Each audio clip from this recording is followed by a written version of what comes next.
సాములోరి పాదాల దగ్గర ఎప్పుడు నిత్యం నీళ్ళు వస్తూనే ఉంటాయి. ఆ నీళ్లు తాగితే జరాలు గాని రోగాలు గాని ఏమున్నా పోతాయట. మళ్ళీ ఇంకోటి ఏంటంటే ఇక్కడ ముడుపు కడితే ఏ కోరికైనా ఇట్టే నెరవేరుతుందట నీళ్ళ.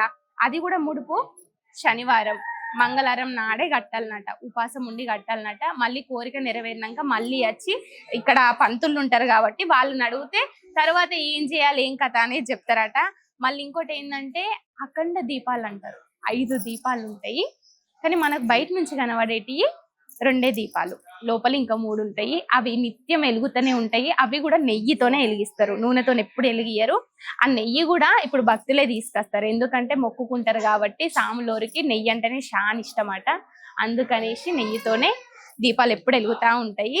ఇంకోటి ఏంటంటే మన ఆంజనేయ స్వామికి సింధూరం ఉంటది, ఈ నిండా ఇట్లా మంచి అలంకరణ చేస్తారు. కానీ ఇక్కడ అట్లా కాదు, కుంకుమ పువ్వు ఉంటది కదా, కుంకుమ ఉన్ను చందనంతో మొత్తం కలిపి మంచి సాములోరికి అంటిస్తారట. దాని తర్వాత ఇక్కడ బయట ఏదైతే ఎదురుగున్నదో ఎదురుగున్న ఆంజనేయ స్వామికి ఆ చందనం అనేది రాస్తారు.